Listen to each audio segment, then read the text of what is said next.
Sebelum kita masuk ke videonya, ayo subscribe dan nyalakan lonceng notifikasi. Yang kedua, saya akan meng-highlight apa yang disampaikan juga tadi oleh Ibu Ilisa. Memang Undang-Undang ASN ini kan sudah ditetapkan. Lalu kemudian kemarin saya ke diskusi dengan Kemenpan RB, dengan Komisi 2, dan sudah menjelaskan itikat baik dari pemerintah untuk mempercepat proses penerimaan P3K khusus pendidikan dan kesehatan.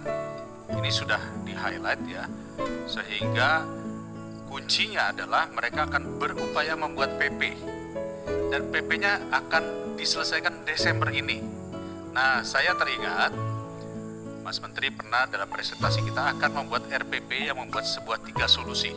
Solusi yang pertama adalah sekolah boleh mengambil langsung melalui yang disebut ruang talenta. Yang kedua adalah kalau tidak salah formasi-formasi khusus seperti di daerah 3T atau juga di daerah-daerah yang tidak diminati itu akan ditetapkan oleh Kemendikbud dengan tambahan tersendiri, kira-kira gitu. Ini satu lagi saya lupa kemarin apa itu ya. Ada 3 pokoknya.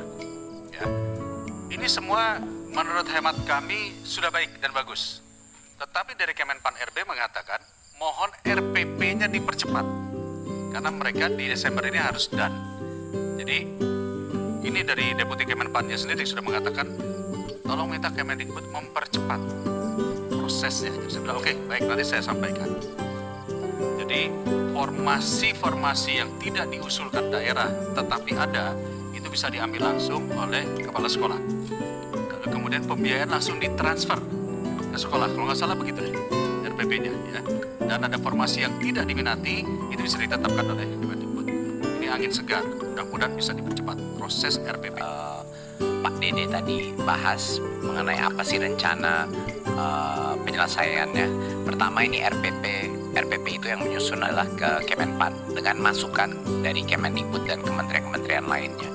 Jadi itu memang produk, tapi yang mengeluarkan produk regulasi itu adalah dari Kemenpan.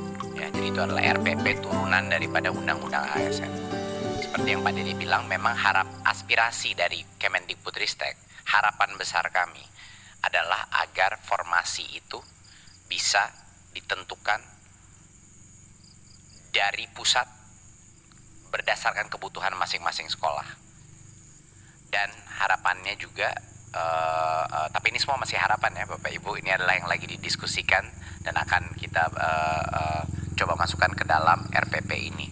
Dan yang kedua adalah bahwa setiap sekolah punya hak untuk menentukan kebutuhannya dia, dan dia bisa melakukan rekrutmen secara berkala, dan tentunya sekolah diberikan kemampuan anggaran untuk bisa mendapatkan talenta yang dibutuhkan. Jadi ini sebenarnya akan, kalau itu terjadi ya tidak ada lagi perdebatan antara formasi setiap tahunnya akan ada pembukaan formasi berdasarkan sekolah, berdasarkan jumlah murid, dan sekolah bisa langsung mencari talenta-talenta itu secara independen. Nah ini tapi tidak mungkin cepat.